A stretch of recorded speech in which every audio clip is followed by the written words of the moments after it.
Alrighty, guys. Well, when the kid has a massive sleepover, you get stuck working outside. There's no place for me inside. So anyway, we're gonna get the job done, and just want to take a quick time out and welcome you to the video here today for Sunday, December 10th, 2022. As always, my name is Brock Page, and I do sports picks for free right here on YouTube. And if you find yourself enjoying this video here today, please feel free to give it a thumbs up by smashing that like button.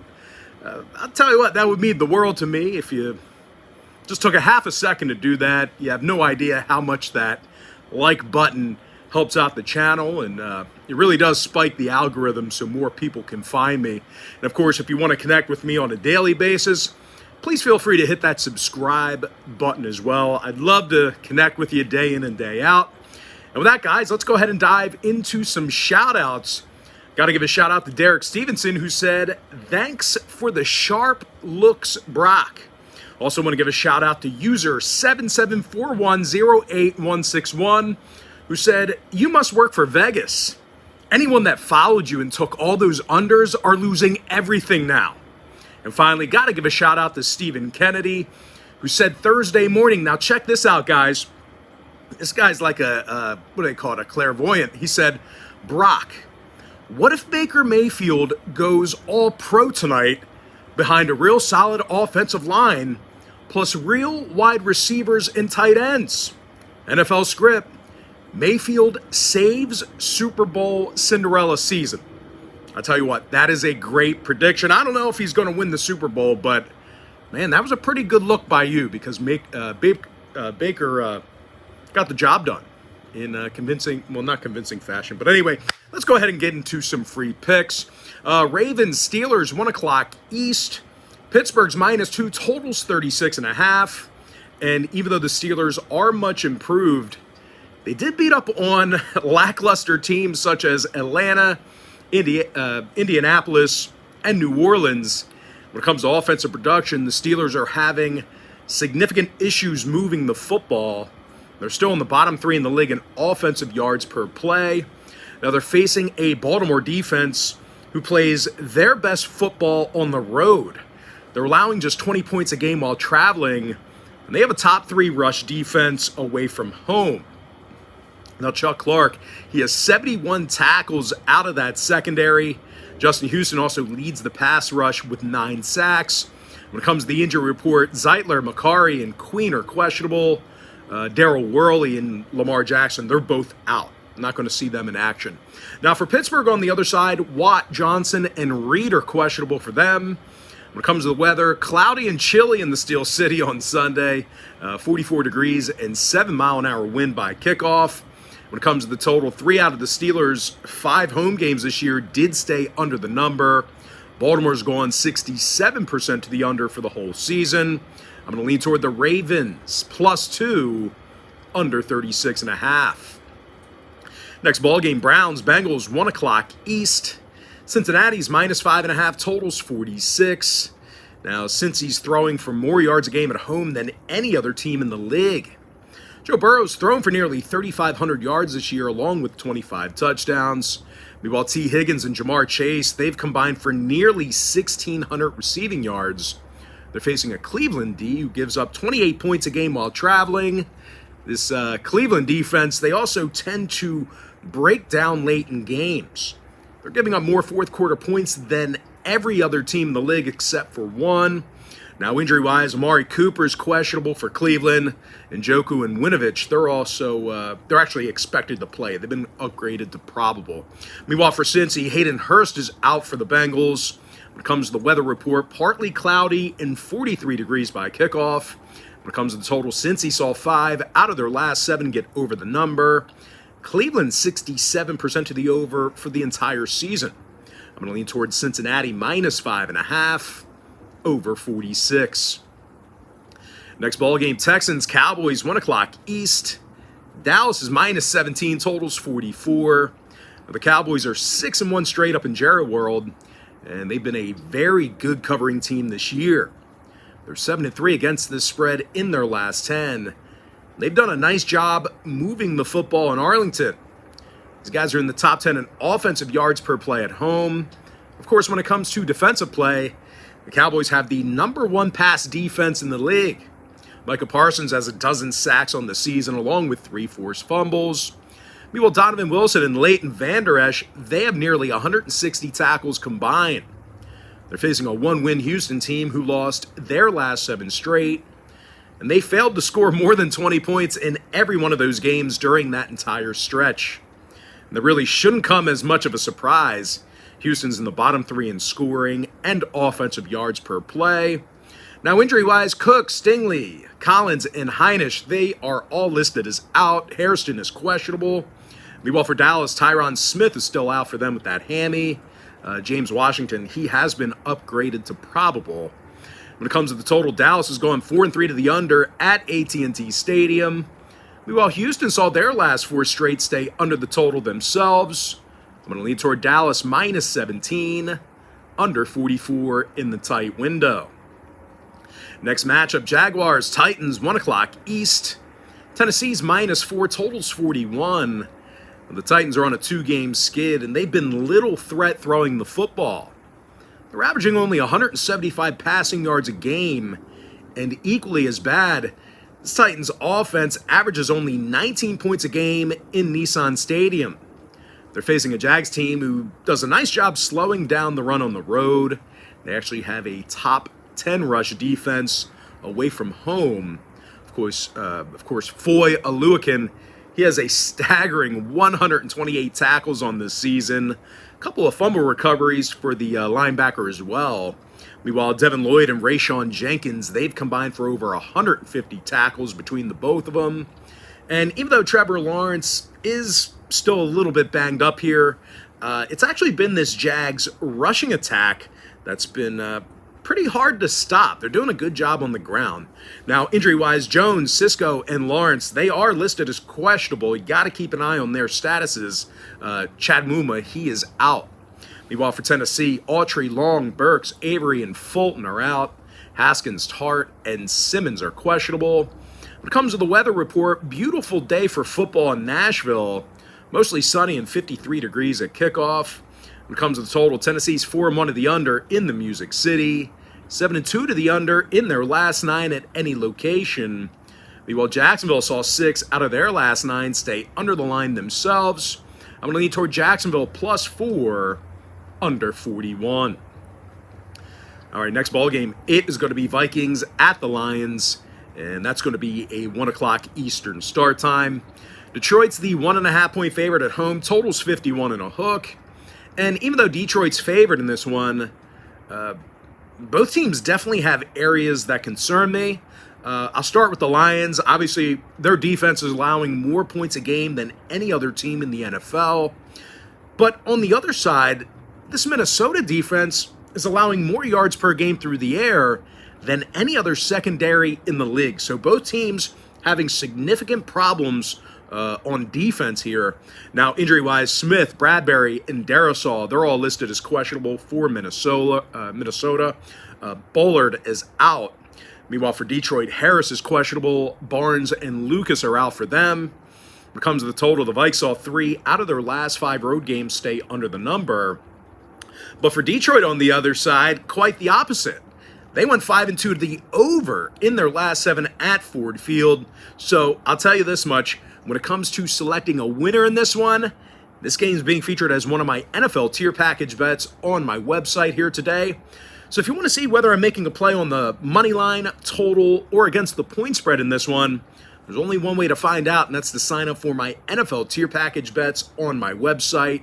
And just a reminder here, guys, if you do end up signing up for that package here today, you're going to get access to that membership for the next 30 days. And of course, as an added bonus, you're also going to get access to all my cheaper memberships on that site, absolutely free. They're going to be included with your purchase. Absolute great value signing up for a package there. Plus, the plays were out hours ago. The plays get released hours before I even make videos. So, think about that. 'Cause sometimes these videos get out late. I don't get them out, early, but the Patreon picks were out early. Anyway, moving on. Jets, Bills, 1 o'clock East. Buffalo's -10, totals 43. Now, Buffalo's gaining more yards per play at home than any other offense in the league. And no real surprise here, guys. The Bills are leading the NFL in home scoring. Josh Allen's in the top 3 in the league in passing yards and touchdowns. Meanwhile, Stephon Diggs, he's averaging 100 receiving yards a game, and he has double-digit touchdown receptions. Now, when it comes to defensive play, the Bills are giving up only 16 points a game in Buffalo. They're facing a New York team who's been little threat throwing the football on the road. They have a bottom 5 passing offense away from home. And no real surprise here, guys. They're also in the bottom 5 in offensive yards per play while traveling. Now, injury-wise, Michael Clemens is questionable for the Jets. Meanwhile, for Buffalo, Deion Dawkins and Matt Milano, they are questionable. Gilliam's also been scratched for today. When it comes to the weather report, cloudy and a 40% chance of snow showers by kickoff. 37 degrees and breezy in upstate New York as well. When it comes to the total, Buffalo's going 75% to the under for the entire season. Meanwhile, New York saw 5 out of their last 7 stay under the total themselves. I'm going to lean toward Buffalo -10 and the under 43 in that tight window. Next matchup, little NFC East action. I'm talking about the Eagles at the Giants, 1 o'clock Eastern kickoff. Philadelphia's -7, totals 45. The Birds are averaging 28 points a game on offense, and they're having they actually have one of the best ground attacks in the NFC. When it comes to defensive play, it's hard to find a better secondary than Philly. Darius Slay and James Bradbury, they have 6 interceptions between the two of them. Meanwhile, Hassan Reddick and Jordan Hargrave have 17 sacks combined. And when it comes to playing on the road, the Birds have not lost a game yet this year while traveling. They're facing a Giants team who got the W just 1 time in their last 5 outings. And I'll tell you what, real bad news here for New York. They have one of the worst rush defenses in the NFC. That could be problematic here today. These guys are in the bottom 3 in the entire NFL and stopping the run at home. Now, when it comes to offensive production, the G-Men are throwing for a piddly 176 yards a game in the Meadowlands, so really just no threat throwing the football. I know they don't still officially call it the Meadowlands, but you guys know what I'm referring to when I say the Meadowlands? I mean, it's still, I know it's East Rutherford, but, I don't know. Anyway, moving on. Injury-wise, Holmes, Williams, and Saquon are questionable. Jackson, Lemieux, and Izudu are out. Comes to the weather, wet and cold by game time. Looking at 41 degrees and a 75% chance of a shower when this one gets started. So probably going to be a wet one, definitely going to be cold. When it comes to the total, New York saw 5 out of their last 7 in front of their own fans stay under the number. They're also 67% to the under for the entire season at any location. Meanwhile, Philadelphia saw 3 out of their last 5 on the road stay under the total themselves. I'm going to lean toward Philadelphia -7, under 45. Next game, Chiefs, Broncos, 4:05 East. Kansas City's -8, totals 44. Now, the Chiefs are scoring more points a game than any other team in the NFL.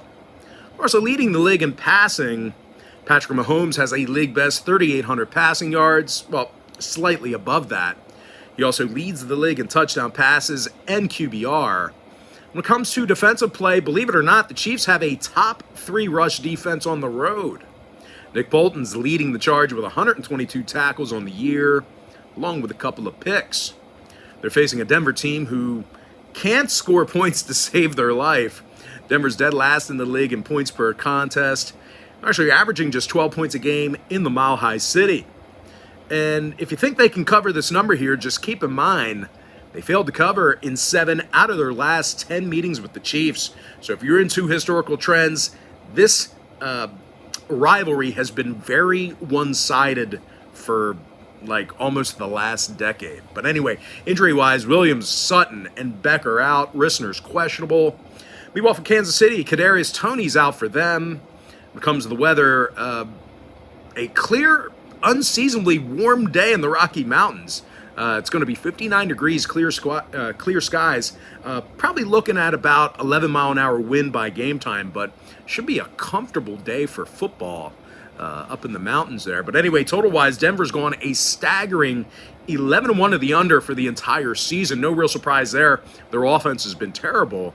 Matter of fact, the Broncos have yet to see an over in Denver this year. So I'm going to lean toward Kansas City -8, under 44. Next ball game, Panthers-Seahawks, 425 East. Seattle's the 3.5-point favorite. Total's 44.5. Now, I'll tell you what, this game might be a little bit more tricky to handicap than people think. Seattle's got arguably the worst rush defense in football. Meanwhile, Carolina, they rank dead last in the league in offensive time of possession. When it comes to the total, the Panthers saw their last 3 straight all stay under the number. 70% to the under in their last 10. But on the other side, for Seattle, they saw overs in 7 out of their last 10 themselves. Overs against the likes of the Rams, Vegas, and Arizona. Now, when it comes to the injury report, Neal, Dallas, and Walker are questionable for the Seahawks. Meanwhile, for Carolina, Ioannidis, Littleton, Woods, and Hartsfield, they are questionable for them. Now, when it comes to selecting a winner in this one, this game is being featured as another one of my NFL tier package bets on my website. So once again, if you want to see whether I'm making a play on the money line total or point spread in this one, there's only one way to find out, and that's to sign up for my NFL tier package bets on my website. And once again, guys, I'll include a link for that play in the description section below. All right, moving on. Bucks, Niners, 425 East. San Francisco's -4, totals 37. As much as I want to lean toward the Niners in this one, I just rarely trust young quarterbacks, especially ones with little to no experience. Plus, when you put them up against the GOAT, well, you really should be catching points at that juncture. But anyway, regardless, a couple problem areas I've found with the Niners. For one, they do tend to throttle down a little bit in the later quarters. They're actually in the bottom 3 in the league in third quarter scoring at home. Meanwhile, defensively, believe it or not, this Niners secondary is in the bottom 10 in pass yards allowed in their own stadium.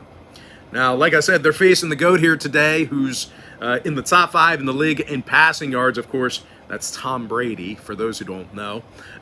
Brady's actually tied with Jalen Hurts right now for fewest interceptions on the year. And when it comes to defensive play, well, no one's allowing fewer points a game on the road than Tampa Bay. They're giving up a league-low 15 points a game in their travels. Now, Vita Vea and Devin White, they've combined for a dozen sacks between the both of them. When it comes to the injury report, the Bucs secondary is banged up a little bit, so you do want to keep an eye on their statuses.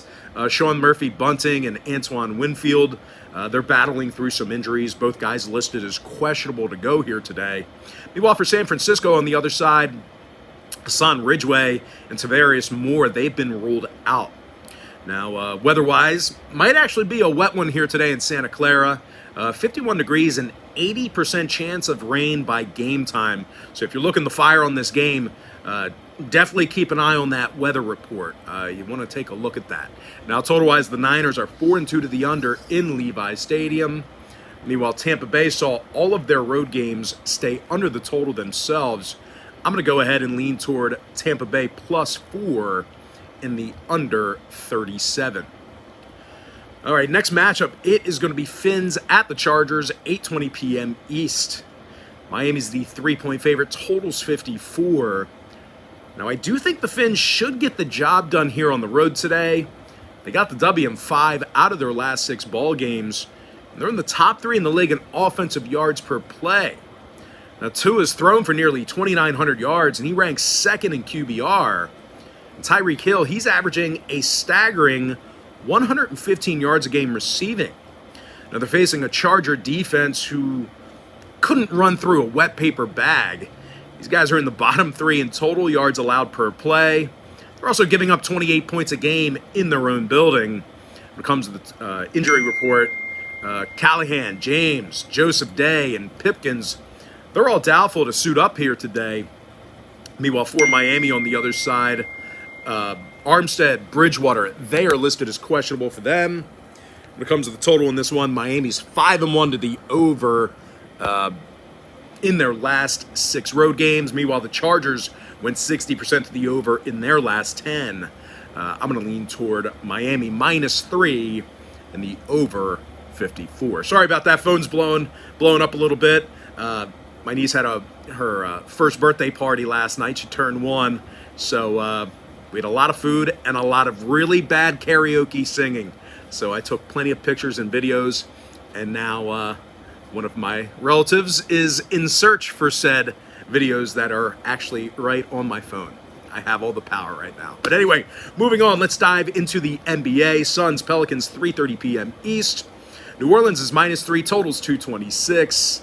Now, the Pels have been real good in the Smoothie King Center. They've been good. They're 11-3 in their own arena, and they're in the top 5 in the league in scoring.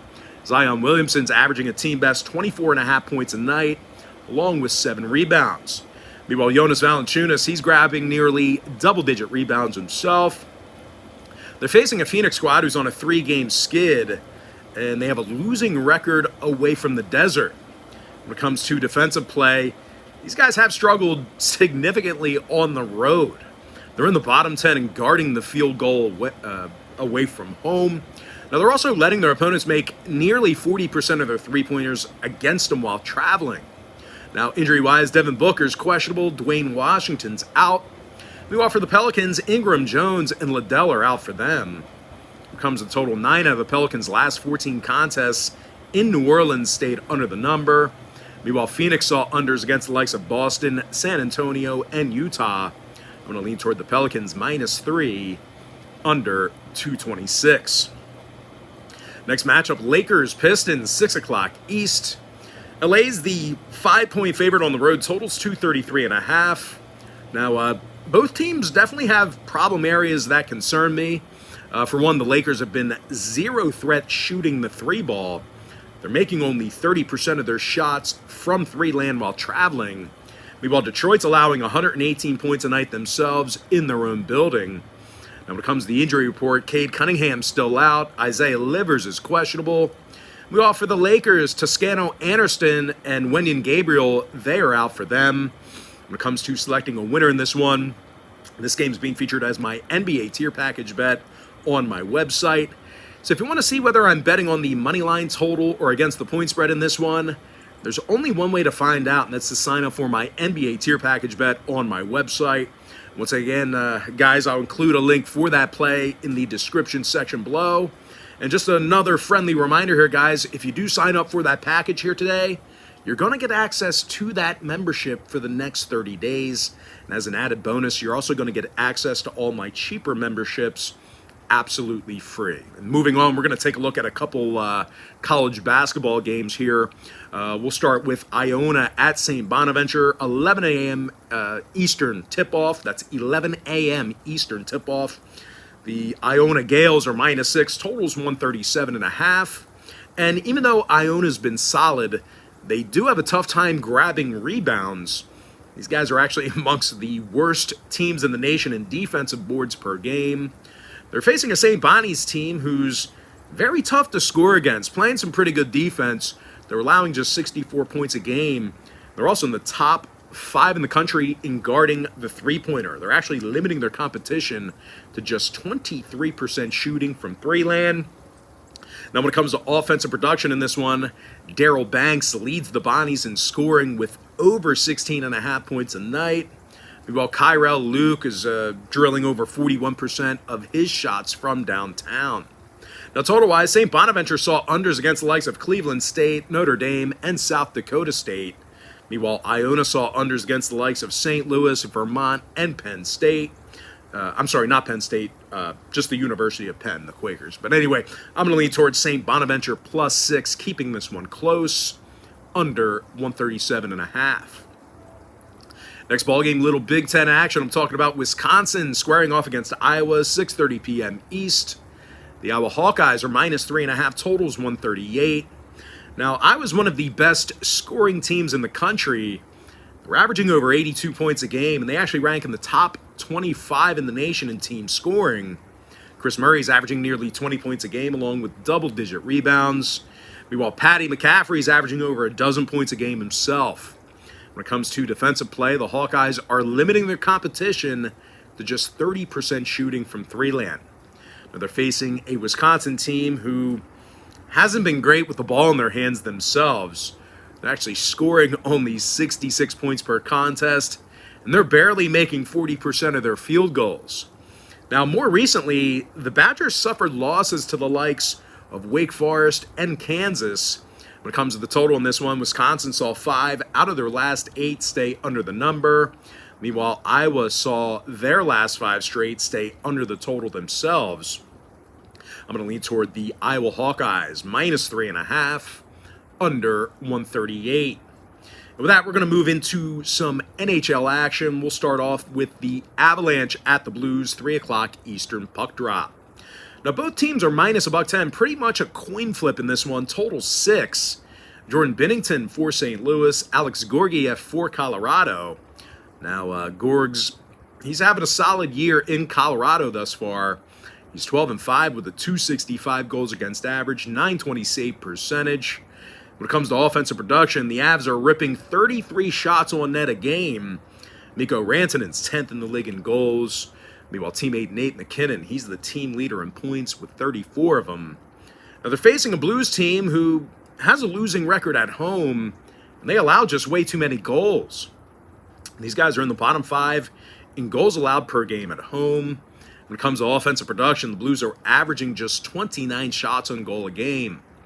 Now, injury-wise, Krug and Buchnevich, they are both questionable for St. Louis. Meanwhile, for Colorado on the other side, Arturi Lehkonen is questionable for them. And when it comes to the total, Colorado went 9-5 to the under on the road this year. They're actually 60% to the under for the entire season. I'm going to lean toward Colorado, minus $1.10, under 6. Next matchup, it is going to be Flyers at the Coyotes, 7 o'clock Eastern start time.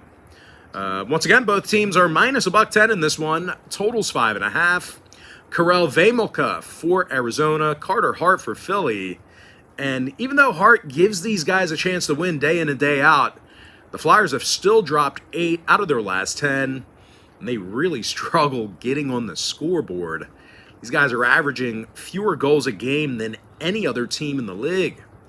They're also facing an Arizona squad on the other side of things who's coming fresh off a 4-3 win over the best team in hockey. And, of course, I'm talking about the Boston Bruins. Got the job done there in their most recent outing. Now, these Arizona offensive lines, they really do tend to turn it on late in games. I know this isn't a great team, but they do tend to ramp things up in the later minutes. They're actually in the top 10 in third period scoring this year. Lawson Krause, he has a club best 12 goals, and Clayton Keller, he's leading the team in points. Now, total-wise, Arizona saw unders against the likes of Calgary, Vancouver, and Carolina. Meanwhile, Philly saw 5 out of their last 6 stay under the total themselves. I'm going to lean toward Arizona minus $1.10, under 5.5. And with that, guys, we're going to jump into our quick pick recap. Of course, we're going to go ahead and start in the NFL. I like Baltimore plus 2, under 36.5. Cincinnati minus 5.5, over 46. Dallas minus 17, under 44. Jacksonville plus 4, under 41.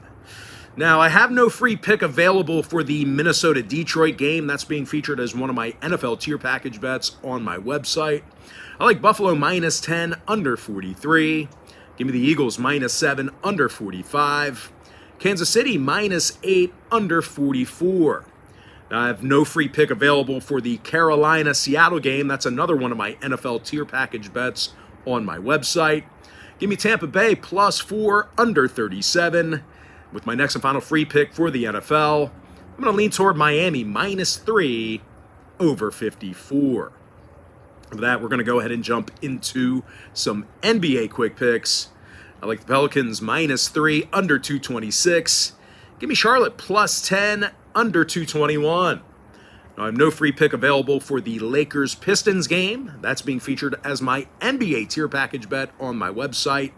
Give me the Knicks minus 2, over 231.5. Toronto minus 7, under 221. Chicago plus 3, over 232. Houston plus 10, under 228. With that, we're going to go ahead and dive into some college basketball quick picks here. I like St. Bonaventure +6 under 137.5. UCF -8 under 127. Maine -1.5 under 129 and a hook. FORDH -14 over 131. Niagara -5.5 over 141 and a hook. ECU, that's East Carolina, -8 over 153. Manhattan +8 over 150. Youngstown State -4 over 146.5. Fairleigh Dickinson -4 over 142. Morehead State -1 under 138. Prairie View +17 under 129. Oklahoma State +3 under 136. Akron -14 under 132. Delaware -4 under 138. Tennessee Martin -6.5 over 150 and a hook. Incarnate Word +28 under 134. Lipscomb -3 over 145. Towson -8 over 130.5. Notre Dame +2 over 145. Duquesne -5 over 146. Indiana State -6 over 155. Hampton +3 over 150. Give me Maryland +6 under 134.5. Idaho +6 under 137. South Carolina -9 under 125. McNeese State +26 under 129. Oregon State +15 under 137.5. Iowa -3.5 under 138. Rutgers -7 under 132. UMass -1 over 151. Howard +18 under 135.5. Minnesota +8 under 125. With my next and final free pick in college basketball, give me Hawaii -16 over 134. With that, we're going to jump into our NHL quick picks. I like Colorado -110 under 6. Give me the over 6.5 in the Kings Blue Jackets game. I like Seattle +1.5 over 6 and a hook. Arizona -110 under 5.5. Give me the under 6 goals in the Washington-Winnipeg game. And with my next and final free pick for the video, I'm going to lean toward Boston -145 under 6 goals.